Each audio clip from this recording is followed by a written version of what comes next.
Hello नमस्कार। मैं मुकेश कुमार आपका अपने यूट्यूब चैनल मुकेश मैथ्स पे स्वागत करता हूं। तो चलिए शुरू करते हैं आज की क्लास। और पहला ये एक आसान सा सवाल लेते हैं। देखो सवाल क्या बोल रहा है, ए बी डायमीटर है, ए बी व्यास है। ये जो ए बी है ये क्या है, व्यास है।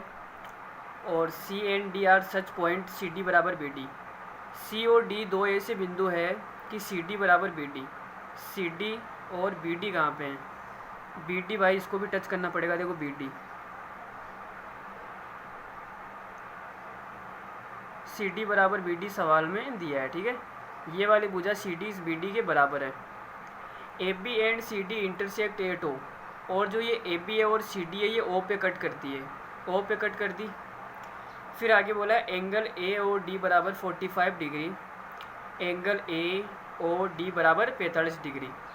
आपको निकालना है एंगल ए डी सी बराबर। तो देखो ए डी सी कहाँ पर आएगा, ए डी सी। तो इसको इससे मिला देते हैं। ये हमारे पास में क्या बनेगा, ए डी सी, ये वाला एंगल।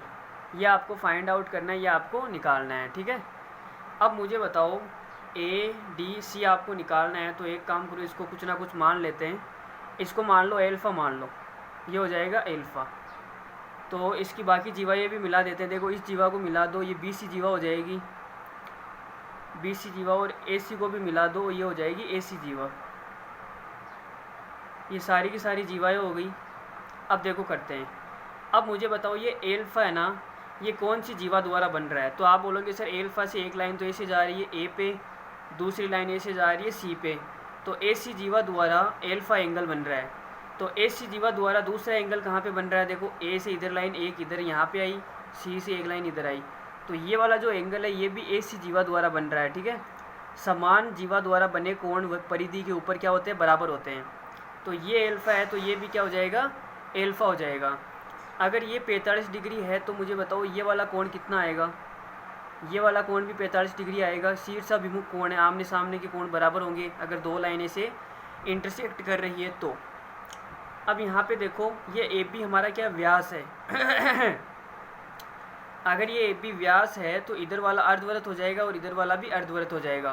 तो देखो ए बी से देखो कौन सा कोण बनेगा, ए से एक लाइन इधर गई और बी से एक लाइन इधर गई। तो यहाँ पे जो ये पूरा कोण बनेगा ये 90 डिग्री का बनेगा। पूरा कोण कितने का बनेगा, ये 90 डिग्री का। अरे भाई अर्धवृत्त में बना कोण क्या होता है, समकोण होता है। तो ये ए बी व्यास है तो व्यास द्वारा परिधि के ऊपर कितना कोण बनेगा, 90 डिग्री का। तो ये कितना हो जाएगा, 90। अगर ये एल्फ़ा है तो फिर पीछे कितना बचेगा, ये पीछे बचेगा 90 माइनस एल्फ़ा। ये आ जाएगा 90 माइनस एल्फ़ा। ठीक है, अब और क्या क्या दे रखा है सवाल में। और इसमें ये देखो, अगर मैं इस वाले एंगल की बात करूं यहाँ पे, ये वाला एंगल कितना आएगा? तो आप बोलोगे सर ये पूरा कोण सरल रेखा के ऊपर बना हुआ है तो ये 180 डिग्री का होगा। 180 में से ये 45 हो गया तो पीछे कितना बचेगा, पीछे बचेगा 135 डिग्री। अब ये वाला 90 माइनस एल्फ़ा है और ये वाला 135 है। तो त्रिभुज के तीनों कोणों का योग 180 होता है। तो ये कितना हो जाएगा? तो आप 180 में से 135 को घटाओ, कितना आएगा, 45। 45 में से ये घटाओ तो आपके पास में आएगा 45 में से माइनस का 90 और प्लस का 45, तो आ जाएगा एल्फ़ा माइनस 45। ये वाला कोण कितना आएगा, ये आएगा एल्फ़ा माइनस 45। ठीक है, अब अगर ये वाला एल्फ़ा माइनस 45 है और ये वाला एल्फ़ा है तो ये पूरा टोटल कितना आएगा, ये पूरा आएगा 2 एल्फ़ा माइनस 45। 2 alpha minus 45। ठीक है, अब देखो सी डी और बी डी बराबर है। अगर ये वाली भुजा इसके बराबर है तो इस त्रिभुज के अंदर दो आमने सामने की भुजाओं के आमने सामने के कोण क्या होंगे, बराबर। अगर ये पूरा 2 एल्फ़ा माइनस 45 है तो ये पूरा कितना आएगा, ये भी 2 एल्फ़ा माइनस 45 आएगा। इतना घटिया सवाल है यार ये, मैंने सोचा आसान सा सवाल हो जाएगा। चलो कोई ना, देखते हैं। ये 2 एल्फ़ा माइनस 45 है और ये एल्फ़ा है और ये 45 है। तो त्रिभुज के तीनों कोणों का योग होता है 180 डिग्री। तो ओ बी सी के अंदर यहाँ पे लिखो त्रिभुज ओ बी सी में त्रिभुज के तीनों कोणों का योग 180। तो पहला कोण तो है 45 प्लस ये वाला कितना है, 2 एल्फ़ा माइनस 45 और एक और कौन सा है, ये छोटा वाला एल्फ़ा। त्रिभुज के तीनों कोणों का योग हो जाएगा 180। तो यहाँ पे कितना आएगा, देखो 45 से 45 कट गया, 3 एल्फ़ा बराबर आएगा 180 तो यहाँ से एल्फ़ा का मान हमें कितना मिलेगा, 60 डिग्री। ये आ गया एल्फ़ा का मान 60 डिग्री।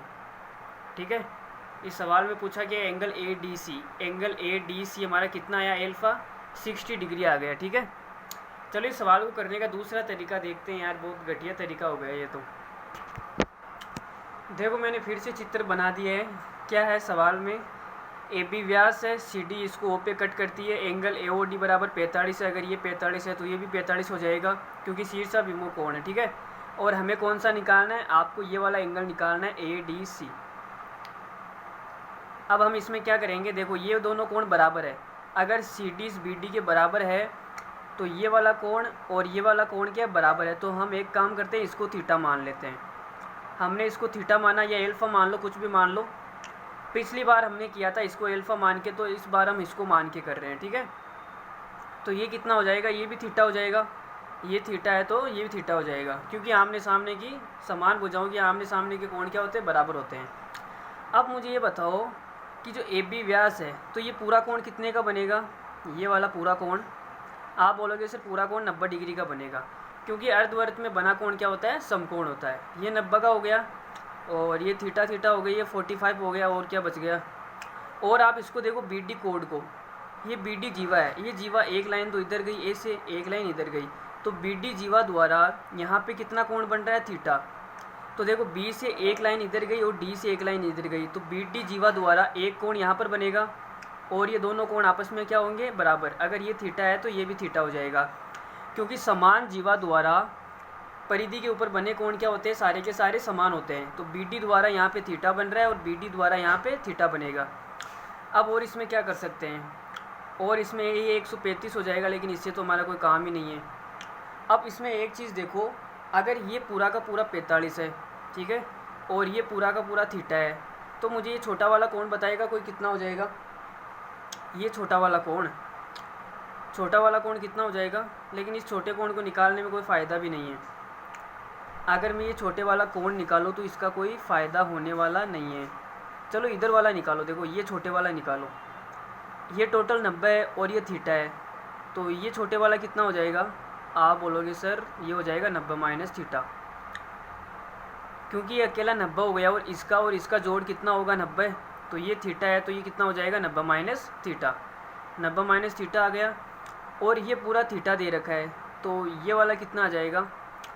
आप थीटा में से इस वाले छोटे वाले को घटा दो तो ये आएगा 90 माइनस थीटा, तो ये प्लस का हो जाएगा, और कितना आएगा 2 थीटा माइनस 90। तो ये वाला कोण हमारा 2 थीटा माइनस 90 आ गया।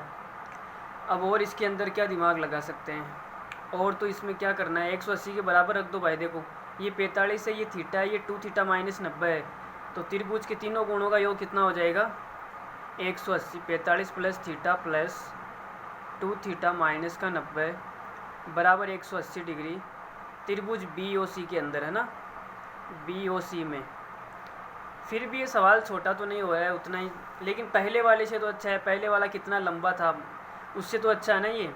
चलो कोई ना। अब मुझे बताओ थीटा और थीटा कितना हो जाएगा, 3 थीटा और 45 माइनस 90, ये हो जाएगा माइनस का 45 उधर जाएगा तो प्लस का 45, तो ये आएगा 180 प्लस 45। थीटा का मान कितना आएगा, थीटा का मान आएगा 180 में 3 का भाग दो 60 और 45 में 3 का भाग दो 15, तो 60 और 15 कितने हो जाएंगे 75 डिग्री। तो हमारे पास में थीटा का मान आया 75 डिग्री। अब हमें निकालना है ये वाला एंगल, तो ये पूरा 90 है, 90 में से ये घटा दें, लेकिन इसका पता ही नहीं क्या है। देखो यहाँ पे ये वाला एंगल किसके बराबर है, पिछली बार हमने किया था ना, जो ये AC जीवा है, AC जीवा द्वारा एक एंगल तो यहाँ पे बन रहा है ADC ये वाला, और AC जीवा द्वारा ये वाला एंगल बना, ये वाला। तो ये वाला एंगल और ये वाला एंगल बराबर है। अगर मैं ये वाला एंगल निकाल दूँ तो ये आ जाएगा, भाई दोनों बराबर है। AC जीवा द्वारा बने समान वृत्त में बने कोण क्या होते हैं, समान होते हैं। तो अगर मुझे एंगल ADC निकालना है, एंगल ADC बराबर आएगा एंगल ABC, ठीक है। ये वाला कोण ABC, ये और ये बराबर होंगे, तो मैं ADC निकाल देता हूँ। ADC नहीं ABC निकाल दो, तो थीटा की जगह 75 है, और ये टोटल कितना है, ये है 2 थीटा माइनस 90, तो 2 थीटा करेंगे तो ये आएगा 150 माइनस का 90, 150 में से 90 जाएगा तो ABC कितना आएगा 60 डिग्री। और यही हमारा क्या इस सवाल का आंसर है। ठीक है भाई, चलो एक सवाल और लेते हैं। There are two chords AB and AC of equal length 8 centimetre. तो भाई सवाल में बोला है कि दो जीवाएँ हैं AB और AC जो इनकी इक्वल लेंथ है 8 सेंटीमीटर है और CB को प्रोड्यूस किया जाता है P तक। चलो हम साथ साथ में डायग्राम बना लेते हैं। देखो दो जीवाएँ AB और AC, ये हो गई AB A और B और ये हो जाएगी AC। अब आगे इसमें बोला है कि CB इज प्रोड्यूस्ड। CB कहाँ पे, देखो ये हो जाएगी CB, ये हो गई CB को आगे बढ़ा रहा है ये, तो CB को हमने आगे प्रोड्यूस किया, ये आगे प्रोड्यूस कर दिया और बोल रहा है P तक प्रोड्यूस किया। चलो ये पॉइंट हो गया P। फिर बोला है AP कट्स सर्किल AP, ये जो AP है ये लाइन हो जाएगी AP, ये हो गई AP। ये AP सर्किल को कहाँ पे कट करती है, T पे कट करती है, तो ये पॉइंट हो गया T। सच डेट AT बराबर 5 सेंटीमीटर। तो ये AT के मान कितना दे रखा है, 5 दे रखा है और जीवाओं की लंबाई दे रखी है 8। ये वाली 8 है तो ये वाली भी 8 हो जाएगी। ठीक है, अगर ये 8 है तो इनके सामने सामने के कोण भी क्या हो जाएंगे, बराबर बराबर। ये अगर थीटा है तो ये भी कितना हो जाएगा, थीटा। आगे क्या बोला है, आगे बोला है फाइंड PT का मान निकालना है, तो इसको आप x मान लो, ये हमने PT का मान निकालना है। तो इसमें भाई PT का मान निकालने के लिए हमें क्या करना पड़ेगा, इसमें भाई रेशियो लेना पड़ेगा भुजाओं का। ऐसे तो कैसी बात बनेगी दोस्तों। अगर ये थीटा है तो ये कितना हो जाएगा, आप बोलोगे सर ये हो जाएगा 180 माइनस थीटा, क्योंकि सरल रेखा पे बना कोण क्या होता है। अरे भाई दिखाई नहीं दे रहा है क्या, अब दिख रहा है ना सबको। अगर ये थीटा है तो ये कितना हो जाएगा, सरल रेखा पे बना कोण 180 होता है, ये 180 माइनस थीटा हो जाएगा। अब इसमें से मुझे ये बताओ, ये थीटा हो गया, आगे क्या करें भाई, आगे इसको मिला दो। एक काम करो, यहाँ से एक जीवा आ जाएगी, ये एक जीवा आ गई, इस जीवा को हमने इसे मिलाया तो एक नई जीवा आ गई हमारे पास में। अब आप मुझे ये बताओ कि देखो ATBC ये एक चक्रीय चतुर्भुज बनेगा। चक्रीय चतुर्भुज कैसे बनेगा, साइक्लिक बनेगा। क्यों बनेगा, क्योंकि इसके जो चारों शीर्ष है ना, ये किसी वृत्त की परिधि के ऊपर स्थित है। देखो चारों के चारों शीर्ष। अब अगर ये साइक्लिक बनेगा तो मैं ये बोल सकता हूँ कि इसके आमने सामने के जो कोण हैं उनका योग कितना हो जाएगा, 180। अगर ये वाला थीटा है तो मुझे बताओ ये वाला कितना आएगा। आप बोलोगे सर ये वाला आ जाएगा 180 माइनस थीटा। भाई इनका इन दोनों का योग कितना होगा, 180, जिसमें से ये थीटा हो जाएगा तो ये कितना बचेगा, 180 माइनस थीटा। अब इसमें से देखो ये वाला दोनों में कॉमन ले लेते हैं, इसको आप मान लो बीटा। तो हम कौन सा एंगल इसमें ले रहे हैं, देखो APB। एक तो ले रहे हैं बड़ा वाला त्रिभुज APB, ये सर्वांग ये सिमिलर हो जाएगा, समरूप हो जाएगा किसके, ABT, इस छोटे वाले के ABT। तो ये दोनों त्रिभुज आपस में क्या है, समरूप है। समरूप क्यों है, क्योंकि देखो एक एंगल बीटा, ये बीटा इसमें भी है और बीटा बड़े वाले में भी है, तो बीटा तो कॉमन हो गया। और इधर देखो ये वाला 180 माइनस थीटा और छोटे वाले में 180 माइनस थीटा और बड़े वाले में 180 माइनस थीटा, तो दो कोण बराबर हो गए। तो हम बोल सकते हैं कि डबल ए नियम से ये दोनों आपस में क्या हो जाएंगे, समरूप हो जाएंगे। डबल ए नियम से आपस में ये दोनों समरूप हो गए। अगर अब ये समरूप हो गए तो इनकी जो संगत भुजाएं हैं वो क्या हो जाएगी, उनका जो रेशियो है वो भी आपस में बराबर हो जाएगा। तो भाई देखो बड़े वाला लेते हैं पहले, त्रिभुज APB। इसमें आप ले लो कोई सा भी ले लो, 180 माइनस थीटा। 180 माइनस थीटा के सामने वाली भुजा ले रहे हैं हम, तो 180 माइनस थीटा के सामने वाली भुजा कौन सी है, x और 5x प्लस 5। तो ये तो हो गई बड़े वाले में।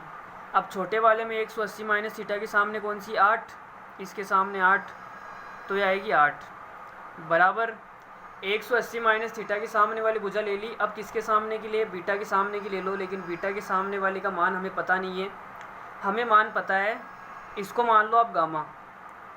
तीसरा एंगल क्या हो जाएगा, गामा। अगर ये गामा है, ये बीटा हो गया, तो ये भी क्या हो जाएगा, गामा हो जाएगा। तो भाई गामा के सामने वाले देखो बड़े वाले में लेना है ना पहले, तो ये बड़े वाले में कौन सा है, AB, 8 है, 8 सेंटीमीटर। तो ये आएगा 8 बटे, फिर लेना है छोटे वाले में गामा के सामने वाली कौन सी है, भुजा 5, तो ये आएगी 5।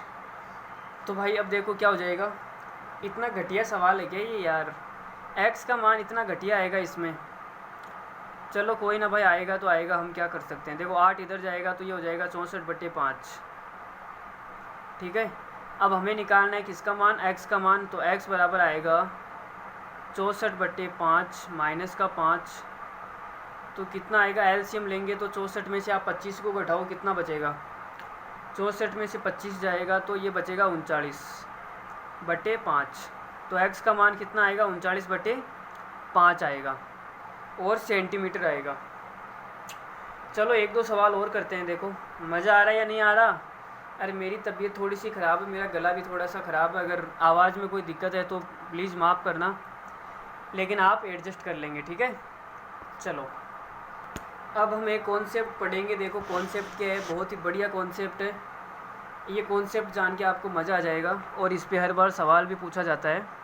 देखो क्या कॉन्सेप्ट है अब हमारा, अगर आपको एक वर्त दिया जाए, ये बोला है कि एक वर्त है और बाहरी बिंदु से हमने यहाँ पे क्या किया, एक स्पर्श रेखा खींच दी यहाँ पे, तो एक स्पर्श रेखा खींच दो आप, ये हो जाएगी एक स्पर्श रेखा, ठीक है। इसको आप P नाम दे दो और यहाँ पे A नाम दे दो, तो ये क्या होगी, स्पर्श रेखा। अब और आपसे दिया जाए एक छेदक रेखा है, छेदक रेखा इसको दोनों साइड कट करेगी, यहाँ पर भी कट करेगी, यहाँ पर भी कट करेगी, ये हो जाती स्पर्श रेखा। और ये क्या हो गई, छेदक रेखा, यहाँ पे कट करती है, ये B पे कट करती है और ये C पॉइंट है, ये इसका क्या है, सेंटर है भाई, ये सेंटर है। तो सेंटर से चलो इतना ही है ना, बाद में हम प्रूव कर लेंगे, इसको सिद्ध कर लेंगे, पहले इतना देख लो। अगर एक स्पर्श रेखा दी जाए, ये P ये क्या है, ये टेंजेंट है, टेंजेंट का मतलब होता है स्पर्श रेखा, और जो ये PBC है ये क्या है, छेदक लाइन है, छेदक लाइन है, इसको इंग्लिश में बोलते हैं सेकेंड लाइन, तो आप हिंदी में लिख लो छेदक रेखा, इंग्लिश में लिखना चाहो तो लिख लो secant line, SECANT, secant line है, ठीक है। तो अब इसके इस टेंजेंट के अंदर इसमें क्या संबंध आता है, देखो इसमें ये संबंध आता है, मैं आपको संबंध लिखा देता हूँ पहले। यहाँ पे आएगा PA का स्क्वायर, PA का स्क्वायर मतलब जो ये स्पर्श रेखा है इसका स्क्वायर, बराबर आएगा PB गुणा PC, क्या आएगा, PB गुणा PC। बस इतना सा कॉन्सेप्ट आपको याद रखना है, यह आएगा PB गुणा PC। कुछ बच्चे इसको गलत कर देते हैं, वो क्या करते हैं PB गुणा BC कर देते हैं, लेकिन वो गलत हो जाएगा, ध्यान रखना है। P से स्टार्ट करना है, P से B आएगा, फिर आएगा P से C, ठीक है। तो इस बात का आपको ख़ास तौर पे ध्यान रखना है कि PA का स्क्वायर बराबर PB गुणा PC आएगा। अब हम इसको सिद्ध कर लेते हैं। देखो इसका प्रूफ भी देख लो आप। अगर मैं इसको यहाँ से मिला दूँ तो ये मेरे पास में क्या बनेगी, ये रेडियस बन जाएगी, ये रेडियस R है, ठीक है। चलो मैं इसको पूरी लाइन से मिला देता हूँ। देखो ये R हो गई। अब देखो ये स्पर्श रेखा है, अगर स्पर्श रेखा के ऊपर मैं यहाँ पे R खींचूँ तो ये इसके ऊपर 90 डिग्री आएगा, ठीक है। ये हम पहले पढ़ चुके हैं कि स्पर्श रेखा के ऊपर जो त्रिज्या होती है वो क्या होती है, लंब होती है। अब एक काम करो, इसको और मिला दो, तो ये हमने इसको और इसको मिला दिया। अब देखो ये BC का एक जीवा है, अगर जीवा से मैं केंद्र से लंब डालूँगा तो ये क्या करेगा, इसको दो बराबर भागों में बांटेगा, मतलब ये वाला A है तो ये वाली भी A हो जाएगी। और इसको आप कोई नाम देना चाहो तो दे दो, इसको आप D पॉइंट दे दो, ये D पॉइंट है। और PB को आप X मान लो, ये वाली भुजा यहाँ से यहाँ तक X हो गई।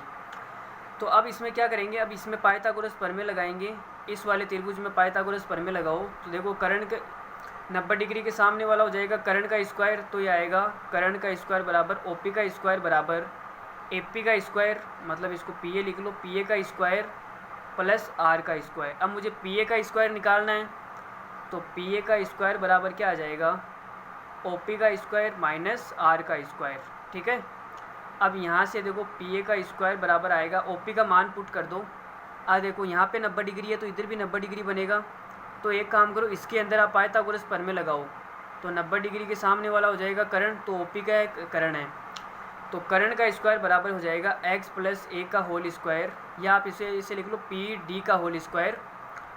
यहाँ पे मैं लिख रहा हूँ, इसमें पाइथागोरस प्रमेय लगाया मैंने, तो 90 डिग्री के सामने वाला कर्ण OP का स्क्वायर बराबर ये आएगा पी डी का स्क्वायर प्लस ओ डी का स्क्वायर, ठीक है। तो ये मान आप यहाँ पे पुट कर दो, ओ पी की जगह ये मान पुट कर दो, तो ये आएगा पी डी का whole square plus O D का होल स्क्वायर माइनस आर का स्क्वायर। अब यहाँ से देखो पी ए का स्क्वायर बराबर पी डी का मान कितना है, P D x plus a, तो ये आ जाएगा एक्स प्लस ए का whole square plus O D का मान कितना है, ओ डी कहाँ पे है, ओ डी का मान तो यार हमें पता ही नहीं है। ओ डी का मान कैसे निकालेंगे भाई, ओ डी का मान तो हमें पता भी नहीं है, ओ डी का मान कैसे आएगा। देखो भाई देखो, ये वाली भुजा ए है, ये वाली भुजा आर है, ये 90 डिग्री बन रहा है, तो ओ डी का मान निकाल सकते हैं पाइथागोरस प्रमेय से। तो ओ डी का मान निकाल लो भाई, तो कर्ण का स्क्वायर हो जाएगा आर का स्क्वायर माइनस आधार का स्क्वायर आ जाएगा ए स्क्वायर, और ये हो जाएगा अंडर रूट। तो पाइथागोरस प्रमेय से ये जो लंब है इसका हमारे पास में मान क्या आएगा, कर्ण का स्क्वायर माइनस आधार का स्क्वायर का अंडर रूट, पाइथागोरस प्रमेय से आ जाएगा। तो भाई ओ डी का स्क्वायर करना है तो ये आएगा आर का स्क्वायर माइनस ए का स्क्वायर, ठीक है, और ये माइनस आर स्क्वायर, तो यहाँ पर भी माइनस का आर स्क्वायर। चलो अब आगे सोल्व करते हैं इसको। तो देखो आर स्क्वायर से आर स्क्वायर कट गया, तो x प्लस ए का होल स्क्वायर और माइनस का a आएगा, तो इसको आप लिख लो x प्लस ए का होल स्क्वायर माइनस ए का स्क्वायर। बच्चों ये आ गया पी ए का स्क्वायर। तो देखो पी ए का स्क्वायर, इसमें आप करो ए स्क्वायर माइनस बी स्क्वायर लगा दो। देखो ए का स्क्वायर माइनस बी का स्क्वायर, तो क्या होता है, ए स्क्वायर माइनस बी स्क्वायर होता है ए प्लस बी ए माइनस बी। तो यहाँ पे आ जाएगा x प्लस ए और माइनस ए, तो x बचेगा केवल, फिर आगे आएगा x प्लस ए, तो ये हो जाएगा x प्लस 2a, ठीक है। अब आगे क्या हो जाएगा, आगे देखो x का मान क्या है, आप बोलोगे सर x का मान है पी बी, तो x की जगह पुट कर दो पी बी गुणा x प्लस 2a क्या हो जाएगा, x plus x plus 2a हो जाएगा पूरा पी सी, तो ये हो गया पूरा पी सी, और यहाँ पे आएगा पी ए का स्क्वायर। तो हमने आपको यही तो लिखाया है, देखो पी ए का स्क्वायर बराबर पी बी गुणा पी सी, पी ए का स्क्वायर बराबर पी बी गुणा बी सी। तो यहाँ पे ये हो गया इति सिद्धम, ये हमने क्या कर दिया, सिद्ध कर दिया, प्रूफ कर दिया, ठीक है। ये वाली चीज़ कैसी आई मैंने आपको यहाँ पे बता दिया है, ठीक है। चलो अब एक खूबसूरत सा सवाल करते हैं इसके ऊपर, बहुत ही बढ़िया सा सवाल है, ठीक है। लेकिन उससे पहले एक बात और जान लो, वो भी मैं आपको बता देता हूँ। तो अभी तक हमने क्या पढ़ा, अभी तक हमने ये पढ़ा कि अगर कोई सर्किल आपको दिया गया है और बाह्य बिंदु से एक छेदक रेखा यहाँ पे खींची गई है और एक स्पर्श रेखा यहाँ पे खींची गई है, ये स्पर्श रेखा है, ठीक है। अगर ये पॉइंट P है और ये A है और ये B है और यहाँ पे C पॉइंट है, तो मैं बोलूँगा कि PC का स्क्वायर बराबर आएगा PA गुणा PB, क्या आएगा, PA गुणा PB, ठीक है। ये पॉइंट हमने पढ़ा। अगर मैं इसी में एक स्पर्श रेखा क्या एक छेदक रेखा और खींच दूं, ये छेदक रेखा मैंने खींच दी और यहाँ पे आप नाम दे दो इसको S और T, तो मैं ये बोल सकता हूँ कि PC का स्क्वायर बराबर ये आएगा PS गुणा PT, ठीक है। अब ये भी PC का स्क्वायर, ये भी PC का स्क्वायर, तो ये दोनों आपस में बराबर हो जाएगी, तो ये आएगा PA गुणा PB बराबर आएगा PS गुणा PT, ठीक है। बस इतना सा पॉइंट आपको ध्यान रखना है और कुछ भी ध्यान नहीं रखना है। देखो पहले मैंने इसको छेदक रेखा मान लिया और इसको स्पर्श रेखा मान लिया, तो इसमें और इसमें संबंध आएगा ये, फिर एक ही छेदक रेखा और हो गई, इसमें और इसमें संबंध लिया तो एक ये आ गया, ठीक है। फिर इन दोनों को बराबर कर दिया तो ये छेदक रेखा और ये छेदक रेखा दोनों में संबंध आ गया हमारे पास में, ये PA गुणा PB बराबर PS गुणा PT, ठीक है। अब एक खूबसूरत सा सवाल लेते हैं हम, देखो क्या आएगा।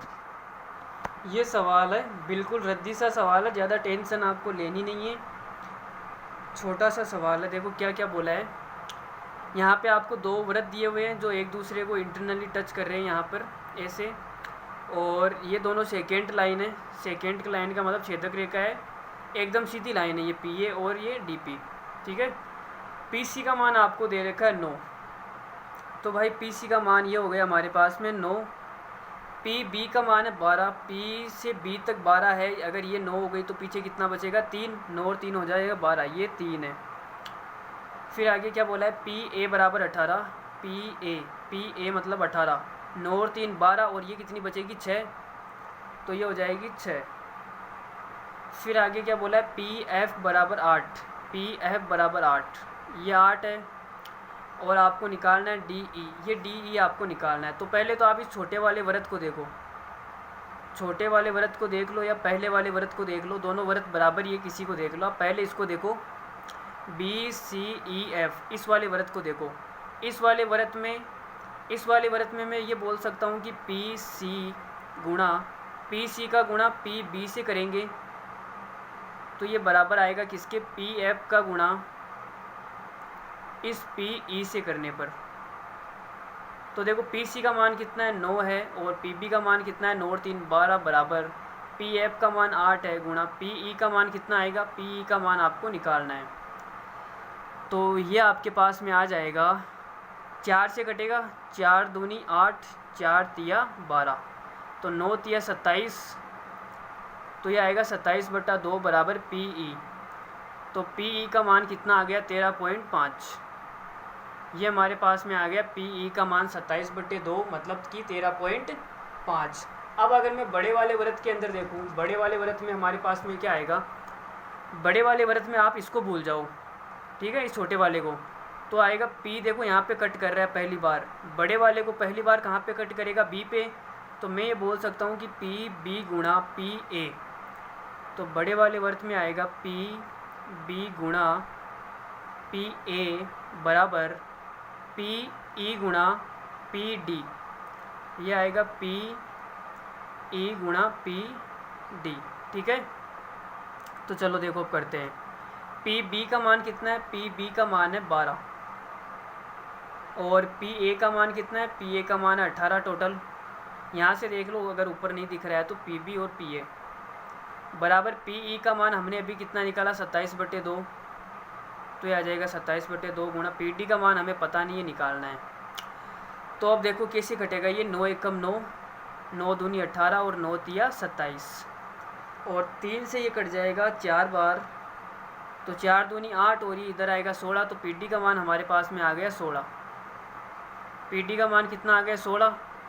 अगर यहाँ से यहाँ तक 8 है और टोटल 16 है, चलो पी डी का मान 16 है, मतलब पी से डी तक 16 है, तो 16 में से अगर मैं पी ई को घटा दूँ तो मेरे पास में डी ई का मान आ जाएगा। पी ई का मान कितना है 13.5, तो अगर 16 में से 13.5 को घटाएंगे तो हमारे पास में बचेगा 2.5, तो डी ई का मान कितना आएगा 2.5, ठीक है। डी ई का मान कितना आ गया 2.5। चलो अब एक खूबसूरत सा सवाल और लेते हैं, ये तो बिल्कुल ही लल्लू सवाल है, पहले इससे पहले जो हमने सवाल किया था वो तो थोड़ा सा हार्ड सवाल था, लेकिन ये तो उससे भी छोटा सा सवाल है। देखो तो पी टी का स्क्वायर, पी टी ए क्या है टेंजेंट है, और पी बी क्या है एक सेकेंड लाइन है, तो पी टी का स्क्वायर बराबर क्या आएगा, पी ए का गुणा पी बी से, तो ये आएगा पी ए का गुणा पी बी से। इसमें बच्चे गलती क्या करते हैं, पी ए से लेने के बाद में वो ए बी ले लेते हैं, पी ए गुणा ए बी कर लेते हैं, लेकिन हमेशा पी से स्टार्ट होगी पी ए और पी बी, ठीक है। पी टी का स्क्वायर कितना आएगा, 12 का स्क्वायर 144 बराबर पी ए का, यहाँ पे पी ए का मान आपको दे रखा है 9 गुणा पी बी का मान कितना आएगा पी बी, तो पी बी का मान आ जाएगा 144/9, ये हो गया पी बी। तो भाई कितना आएगा, इसमें भाग देंगे तो 16 आएगा। तो हमें पता चल गया कि पी से बी तक कंप्लीट 16 है, 16 में से ये 9 है, तो पीछे कितनी बचेगी 7, तो ए बी का मान कितना आएगा 7, और ए बी का मान भी हमसे पूछा गया है, तो 7 सेंटीमीटर इसका उत्तर है।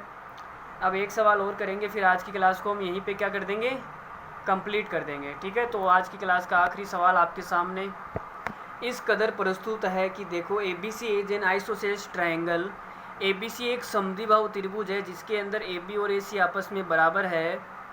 A circle passing through B, और एक सर्किल है जो बी बिंदु से पास हो रहा है, मतलब बी से गुजर रहा है, टच ए सी को टच करता है, कहाँ पे करता है, मिड पॉइंट पे टच करता है, और कट ए बी को कहाँ पे कट करता है, ये ए बी को पी पे कट करता है, और ए पी अनुपात ए बी ज्ञात करो।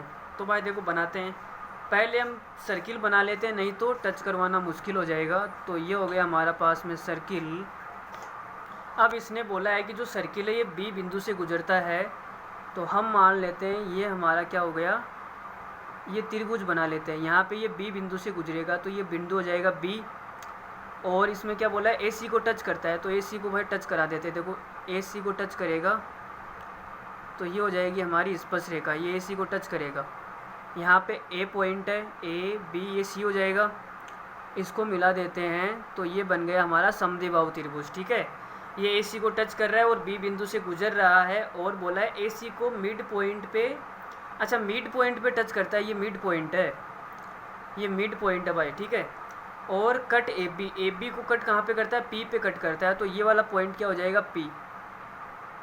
ठीक है, अब आगे इसमें बोला है ए पी अनुपात ए पी का अनुपात निकालना है ए बी से।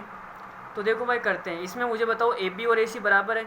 अगर समद्विबाहु त्रिभुज है तो ए बी और ए सी क्या हो जाएगी, आपस में बराबर हो जाएगी। तो बराबर हो जाएगी तो इसे कुछ मान लो अपनी मर्जी से, मैंने मान लिया 2a।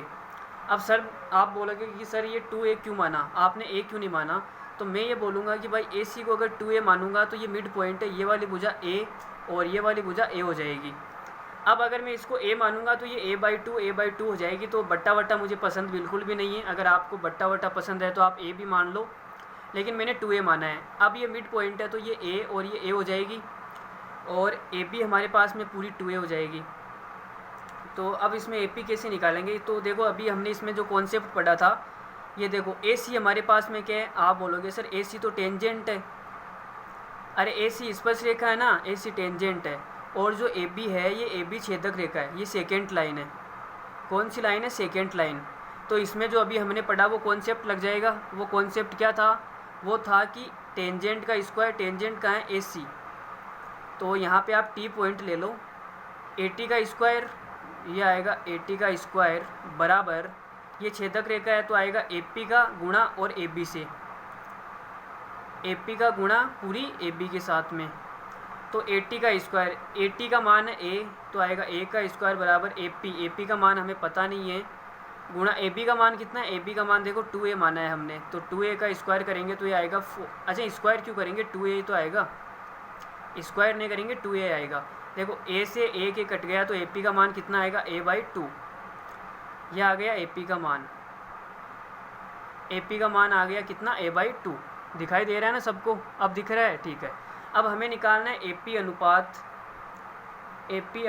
ए बी, तो ए पी का मान कितना आया, a/2 अनुपात ए बी का मान पूरा कितना है, 2a, हमने माना है 2a। तो देखो a से a कट जाएगा, ये आएगा 1/2 अनुपात 2। अब अगर पूरे को 2 से गुणा कर दें तो इधर तो बचेगा 1, और इधर 2 से गुणा करेंगे तो हो जाएगा 4, ये हो जाएगा 1/4। ठीक है भाई, 2 से गुणा करेंगे तो 2 से 2 कट जाएगा, इधर तो 1 बचेगा, इधर 2 दूनी 4 हो जाएगा, तो हमारे पास में आंसर कितना आ गया, 1/4। अब अगर इसी सवाल में आपसे पूछा जाता पी का अनुपात पूछा जाता, क्या पूछा जाता, पी। इस सवाल में आपसे ए पी अनुपात ए बी पूछा है तो हमारा आंसर आ गया 1/4। अब अगर आपसे पी बी पूछा जाता कि पी बी का मान कितना आएगा, पी बी, तो मुझे बताओ ए बी पूरी कितनी है, आप बोलोगे sir 2a minus A P घटा दो, तो ए पी का मान कितना आएगा, a/2, तो यहाँ से पी बी का मान कितना आ जाएगा, 3a/2। तो हम पी बी का मान ऐसे निकाल सकते हैं। तो आज की क्लास हम यहीं पे समाप्त करते हैं, और उम्मीद करता हूँ कि ये कॉन्सेप्ट जो मैंने आपको समझाया है, कौन सा कॉन्सेप्ट, ये ए सी टेंजेंट है, ए बी सेकेंट है। ठीक है, इसका टेंजेंट का स्क्वायर इस छेदक रेखा के गुणनफल के बराबर होता है, ए पी गुणा ए बी। तो ये कॉन्सेप्ट आपको समझ में आया होगा, और अगर नहीं समझ में आया तो वीडियो को आप दोबारा देखिए, समझ में आएगा। ऐसी कोई चीज़ नहीं है दुनिया के अंदर जो समझ में नहीं आए। ठीक है, तो मिलते हैं अगले वीडियो में, तब तक के लिए टेक केयर और ध्यान रखिए अपना, और पढ़ते रहिए। चलिए bye bye, thank you very much.